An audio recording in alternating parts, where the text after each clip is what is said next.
Assalamualaikum warahmatullahi wabarakatuh. Waalaikumsalam. Alhamdulillah, syukur alhamdulillah kami bisa berjumpa dengan Ustadz. Udah 16 kali saya datang tak jumpa. Kau kemana aja? 8 tahun aku ke Batam udah. Bagaimana cara orang lain atau saya bisa mengenal lebih dekat dengan makna syukur membawa nikmat? Macam judul sinetron. Oh, yang judul sinetron itu Sengsara Membawa Nikmat. Yang Sengsara Membawa Nikmat, Sandi Nayawan dengan Desi Ratnasari. Yang kalian potong nanti GR pula artis tubuh saya. Maulaya salli wa sallim daiman abada ala habib. Apakah pembangunan masjid ini sudah selesai? Masjid tak selesai. Masjidil Haram sampai sekarang tak selesai. Kalau selesai itu namanya bukan masjid, musola. Masjid tak pernah selesai. Ada bangunan di sebelah kiri kita belum selesai. Ini adalah investasi akhirat. Yang merenovasi rumahnya selesai, tapi begitu dia mati selesai pula dia menempati rumah itu. Yang membeli mobil baru selesai, mati dia, maka tinggal pula lah mobil itu tak bisa dipakai. Tak ada mayat naik mobil kecuali ambulan. Maka yang kekal abadi adalah nih semen-semen yang diwakafkan untuk pembangunan ini, melanjutkan yang sudah dibangun, tinggal menambah saja lagi. Nah, inilah yang akan menolong di hadapan Allah Subhanahu wa taala. Bapak Ibu yang tua-tua termasuk level 3, paling remaja level 2, anak-anak level 1. Ini anak-anak yang paling banyak sekarang hidup sekarang. Bagaimana mereka sholat di masa akan datang? Itu tergantung apa yang kita bangun hari ini. Kalau kita bangun mall, kita bangun tempat-tempat hiburan, futsal, kita bangun tempat-tempat kumpul, kongko-kongko, maka itulah generasi kita akan datang. Tapi kalau kita bangun tempat rumah Quran, tempat tahfiz Quran, tempat anak-anak belajar Al-Quran, belajar Islam, insya Allah Batam sampai hari kiamat akan tetap menjadi baldatun thayyibatun wa rabbun ghafur, insyaallah. Amin. Apa yang kita tanam hari ini, itulah yang akan kita tuai besok, insyaallah. Abdul Somad sudah menyampaikan, tinggal kita amalkan saja. Mudah-mudahan kita istiqomah. Amin ya rabbal alamin. Assalamualaikum Ustaz Somad. Waalaikumsalam. Bagaimana menurut hukum Islam mayat yang kena COVID dikubur tanpa disolatkan dan tidak dimandikan? Apakah mayat itu termasuk mati syahid? Mayat yang dikhawatirkan akan menularkan penyakit menular atau wabah, maka dia tidak dimandikan karena ada uzur syar'i, dia ditayamumkan. Pakai baju APD, baju astronot itu, kan ada video saya pakai baju astronot kan? Nah, itu bukan menghadapi COVID, panen lebah. Pakai baju astronot itu, ambil tanah, tayamumkan mayat itu, wajahnya, habis itu tangannya, sudah cukup. Tayamum menggantikan sholat, menggantikan mandinya. Adapun sholat jenazahnya, maka mayat yang kena COVID tetap sholat jenazah. Siapa yang bilang mayat COVID tidak sholat jenazah? Tetap sholat jenazah. Bagaimana sholat jenazahnya? Masukkan dia ke dalam ambulan, sholat dari luar ambulan. Dan kalau dia masuk dalam masjid, setelah dibungkus plastik, masuk ke dalam kotak keranda, bisa masuk masjid surau musola, masukkan. Andai tidak disyaratkan sholat jenazah mesti di masjid. Siapa yang mengatakan sholat jenazah mesti di masjid? Andai di dekat kubur itu, sebelum ditanam, letakkan di situ, sholat jenazah. Kepala, laki-laki di bagian kepala imam di bagian kepala, kalau perempuan di pinggang. Allahu Akbar, Al-Fatihah. Allahu Akbar. Selawat. Allahu Akbar. Allahumma fir lahu warhamhu wa'afihi sampai akhir. Allahu Akbar. Allahumma la tahrimna ajrahu wa la taftinna ma'alahu wa fir lana wa lahu wa li ikhwanina alladzina sabaquna bil iman wa la taj'al. Selesai. Tapi kalau mati syahid tak disolatkan Pak Ustadz, mati syahid yang mana? Syahid terbagi dua. Orang yang mati perang, syahid jihad fisabilillah, tidak dimandikan, karena luka-luka badannya itu akan menjadi saksi nanti di akhirat. Adapun orang yang syahid karena bukan perang jihad fisabilillah, maka dia tetap dimandikan. Al-mabtunu syahid, orang yang sakit perut mati syahid. Tapi orang sakit perut mati meninggal tetap dimandikan. Orang yang terbakar mati syahid, kalau masih bisa dimandikan tetap dimandikan.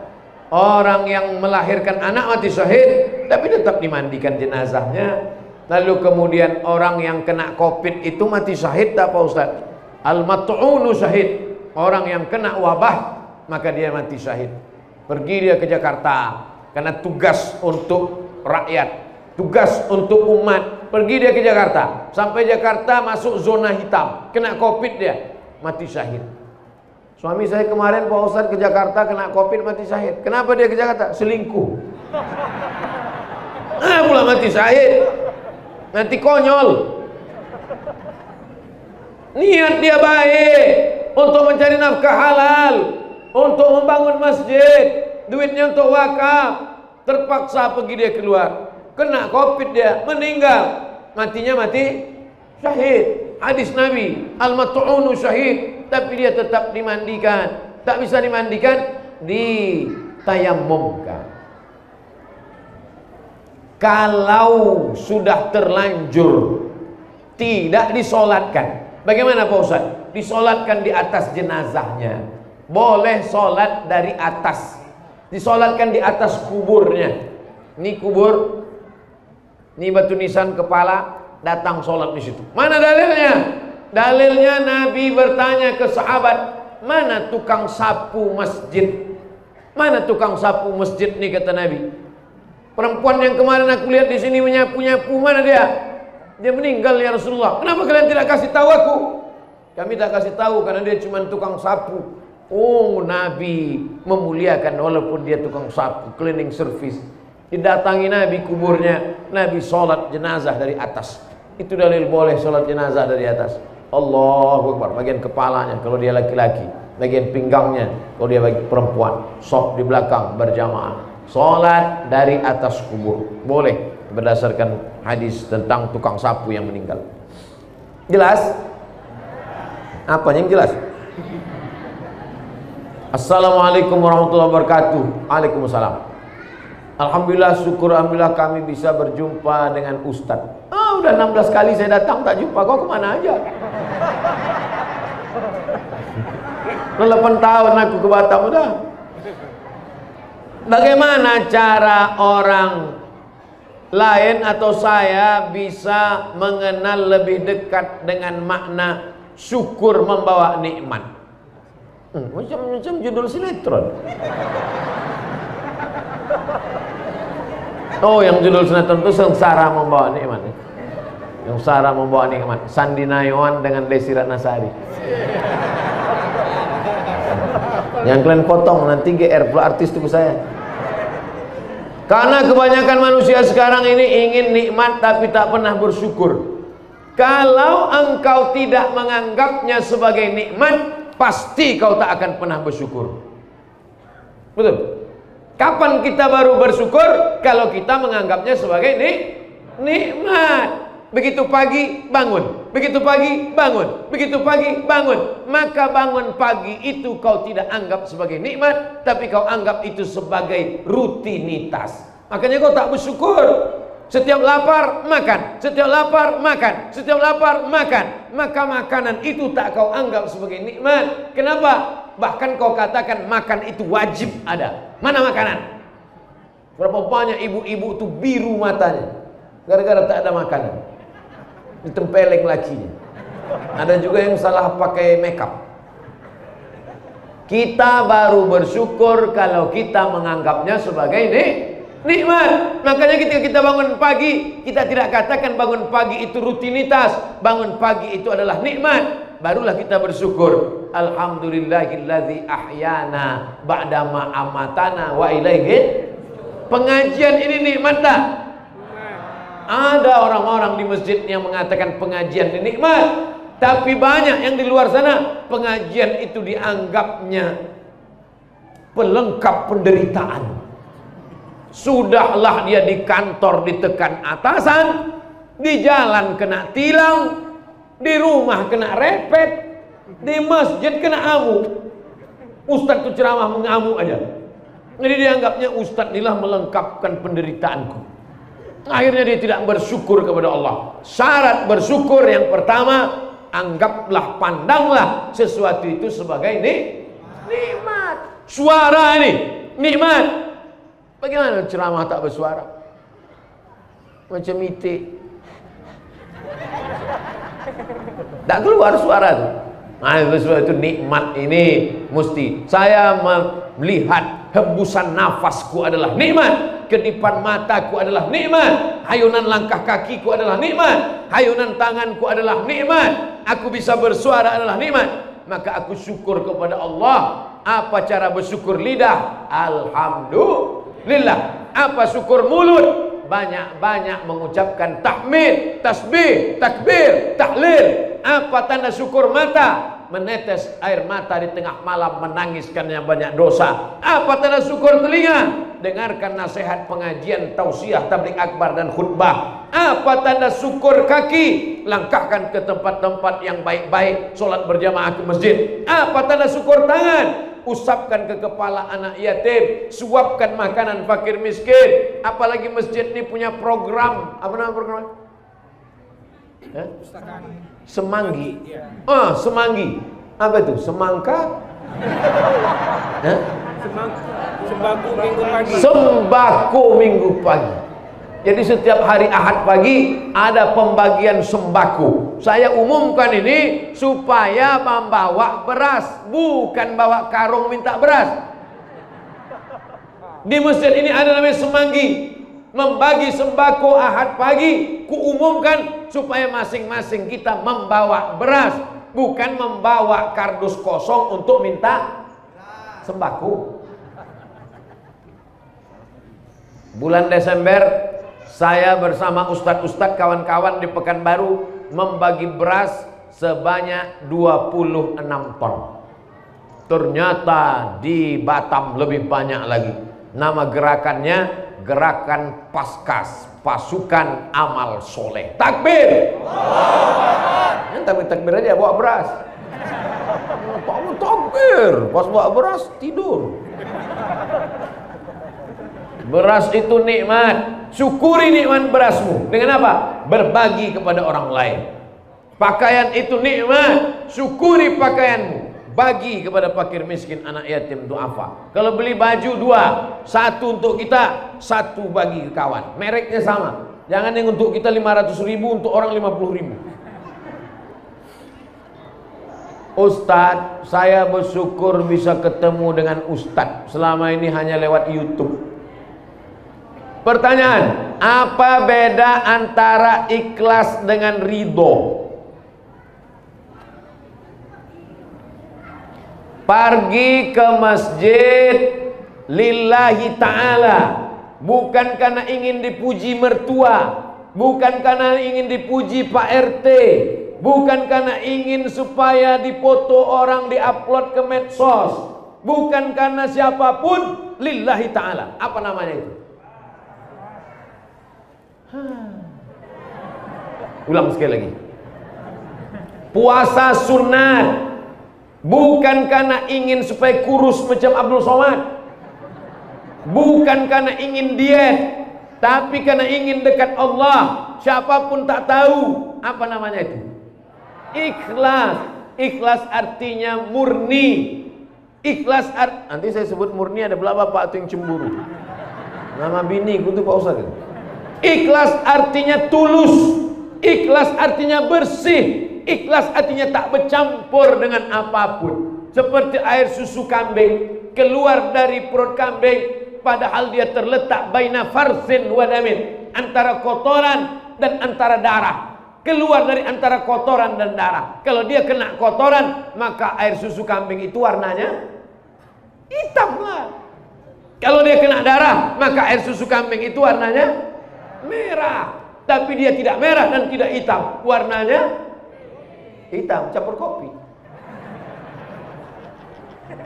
Maka tak bercampur dengan apapun, tidak terkontaminasi dengan apapun, yang tulus, murni, bersih, itu namanya ikhlas. Air kalau bercampur dengan kopi namanya air kopi. Kalau bercampur dengan teh namanya air teh. Kalau campur dengan soda namanya air soda. Tapi kalau tak bercampur dengan apapun namanya air ikhlas.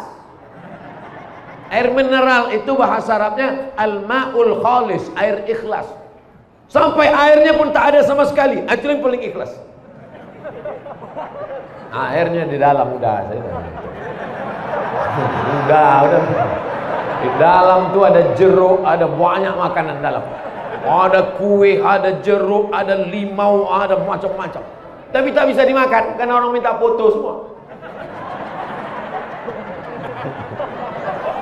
Itu ikhlas. Sedangkan ridho itu begini. Ridho itu begini. Sudah dijaga barang ini dengan baik, dikunci, disimpan, dijaga, dipelihara, tiba-tiba hilang juga. Berarti kita mesti ridho. Macam ibu lah, bapak tu dah ibu jaga betul-betul. Kalau dia mau pergi kasih duit 2000 perak aja. Abang, nih 2000 yang banyak-banyak, bahaya nanti. Asal kemana-mana ditelepon. Mana bang? Balik jam berapa? Sama siapa? Tiba-tiba dilarikan pelakor juga. Berarti ibu mesti mengamuk. Apa pula ridho? Ridho kata ibu. Hati-hati ibu. Mengamuk. Mesti mengamuk. Ridho itu kalau tidak ada pilihan sama sekali. Tak ada pilihan. Kalau ini mesti mengamuk karena ada pilihan. Abang balik bang. Kalau tak balik kuyak-kuyak abang itu. Mesti mengamuk. Tapi ada ridho. Sudah makan 4 sehat 5 sempurna. Sudah ikut aturan agama dan negara. Tiba-tiba kena COVID juga. Masa mesti ridho. Ridho menerima ketetapan Allah Subhanahu wa taala. Man lam yardha biqada'i. Siapa yang tak ridho menerima takdirku, walam yasbir bibalai, siapa yang tak sabar menerima ujianku, falyatlub rabban siwaya, carilah Tuhan selain aku. Ada yang lebih tinggi daripada surga. Apa itu? Waridwanum minallahi akbar. Yang lebih tinggi daripada surga, yang lebih hebat daripada surga adalah ridho Allah Subhanahu wa taala. Siapa yang dapat ridho Allah? Yang dapat ridho Allah adalah orang yang ridho menerima ketetapan Allah Subhanahu wa taala. Jelas antara sabar dan ridho, antara ikhlas dan ridho, jelas? Meninggallah anak jamaah. Anak jamaah meninggal. Tiba-tiba datang satu ibu-ibu. Bu, jangan nangis ya, ikhlaskan aja, ikhlaskan aja. Kira-kira cakap ibu ini betul apa salah?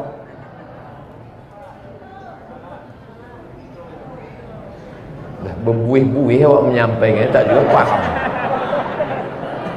Ada jamaah punya anak, anaknya sakit, meninggal. Datanglah ibu-ibu yang satu lagi. Jangan nangis ya jeng, ikhlaskan aja, ikhlaskan aja. Kira-kira cakap dia ini betul apa salah? Jadi yang tepat itu apa? Ridho, bukan ikhlas. Tapi orang kita ini udah terlanjur, atau serah kau lah mau ikhlas semua. Jelas? Jelas insyaallah. Ridho sudah, ikhlas sudah, jelas sudah, syukur sudah, COVID sudah. Bagaimana hukum makmum sholat berjamaah? Imamnya baca makhraj huruf bermasalah dengan gerakan tak tumakninah.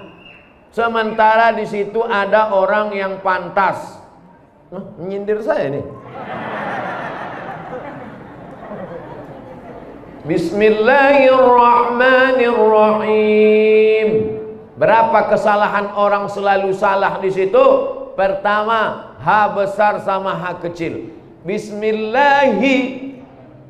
Hi di situ H besar apa H kecil? H besar. Bagaimana cara membedakan H besar sama H kecil? H besar dipegang dada, bergetar. Bergetar. Kalau tak ada getarannya,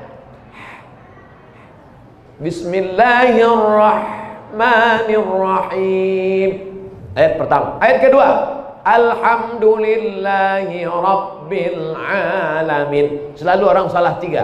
Pertama, Alhamdulillahi. Yang kedua, Ra-nya mesti tafkhim tebal. Yang ketiga, A-nya mesti dalam. Alhamdulillahi Rabbil Alamin.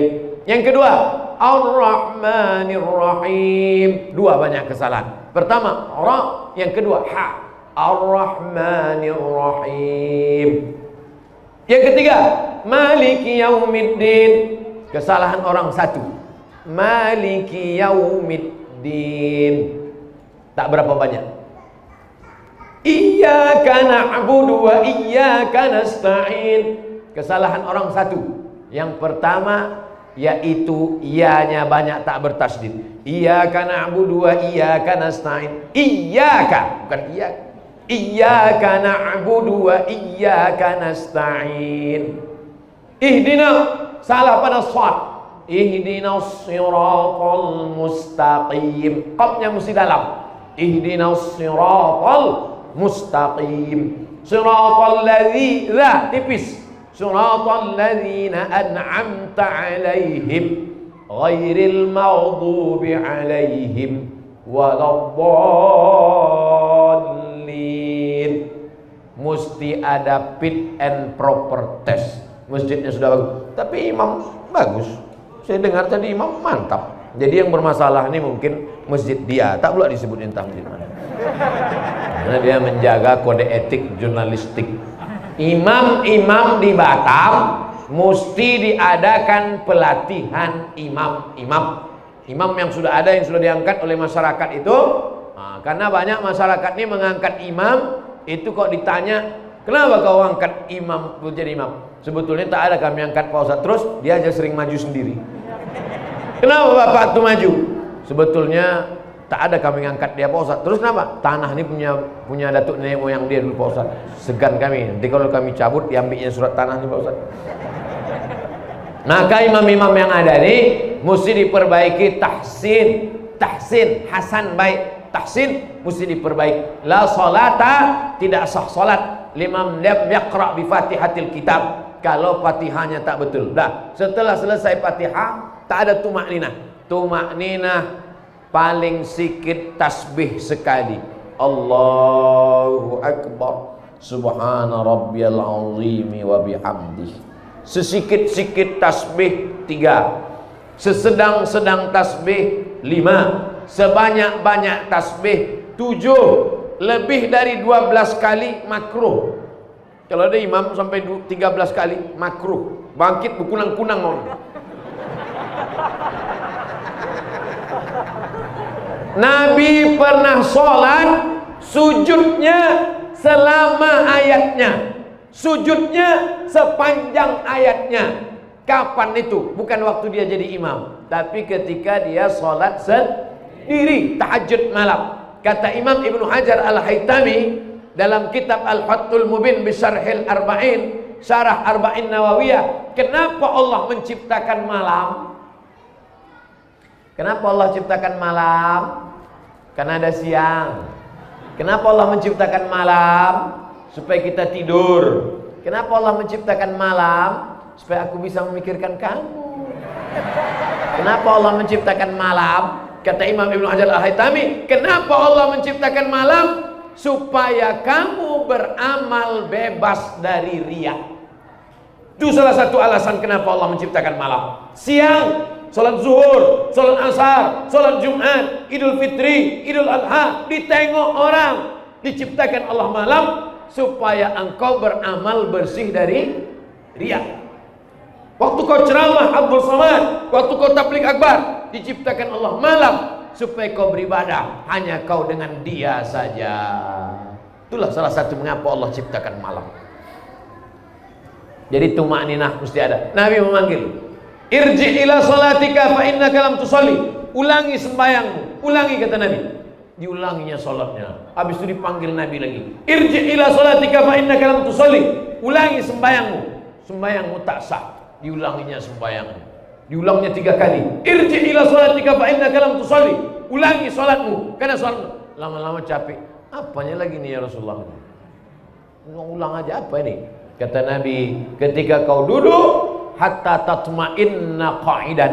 Waktu duduk tumaknina. Rabbi firli warhamni wajburni warfa'ni warzuqni wahdini wa'afini wa'fu anni. Insyaallah kalau dibaca dengan lafaz tumaknina. Rabbi firli warhamni wajburni warfa'ni warzuqni wahdini wa'afini wa'fu anni. Tumaknina itu artinya ada temponya, berhenti sejenak. Kenapa orang sholat tak ada tumaknina? Karena dia tak baca sama sekali.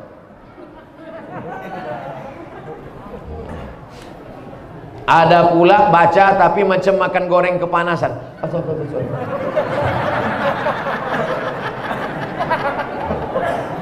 Apakah Nabi itu kalau sholat membaca atau diam saja? Baca. Dari mana kau tahu wahai Khabbab? Ada sahabat Nabi namanya Khabbab ibnul Ars. Ya Khabbab, ya. Kau sahabat Nabi? Ya. Pernah kau sholat sama Nabi? Pernah. Nabi itu kalau sholat mulutnya bergerak atau diam? Kata Khabbab, Nabi kalau sholat mulutnya bergerak. Dari mana kau tahu? Bittirabi lihyati, karena jenggotnya bergoyang. Jadi kalau sholat itu mulut bergerak, Allahu Akbar, Allahu Akbar kabir, walhamdulillah katsir, wa subhanallah wajhat wajhih. Banyak sekarang orang sholat mulut tak bergerak. Allahu Akbar, Allahu Akbar, Allahu Akbar. Apa yang sebenarnya? Kalau mulut bergerak membantu tumakninah. Kalau mulut bergerak membantu kekhusyuan. Salah satu sebab kenapa tak khusyuk, mulut tak bergerak. Mulut bergerak membantu kekhusyuan. Bismillahirrahmanirrahim. Alhamdulillah. Ar-Rahman. Maliki. Baca Fatihah tu macam Fatihah jahar. Bismillahirrahmanirrahim. Alhamdulillah. Ar-Rahman. Ini banyak orang baca Fatihah senapas. Walaupun sholat zuhur, walaupun sholat asar, walaupun sholat qabliyah, walaupun sholat ba'diyah, membaca Fatihahnya macam jahar. Bismillahirrahmanirrahim. Usolli sunatan tahiyatul masjid raka'ataini lillahi ta'ala. Allahu Akbar, Allahu Akbar kabira, walhamdulillahi katsira, wa subhanallahi bukratan wa asila. Ini kenapa imam ini bisa tak tumakninah? Ini imam goreng kepanasan nih. Sementara di situ ada orang yang pantas jadi imam, tapi dia tak mau. Ini kenapa dia tak mau? Pak, kau bacaan Quran kau bagus, suara kau lantang. Ku tengok kalau kau sholat sujudnya lama. Kenapa kau tak mau? Aku pikun. Asal aku sembahyang lupa aku dah berapa rakaat. Ada orang gitu pikun, tak ingat dia. Asal maju jadi imam.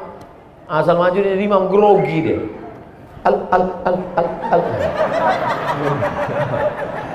Jadi jangan kita langsung menuduh dia yang tidak. Mungkin dia ada alasan tersendiri, mungkin dia trauma macam-macam secara psikologis. Itulah kaji kita malam ini.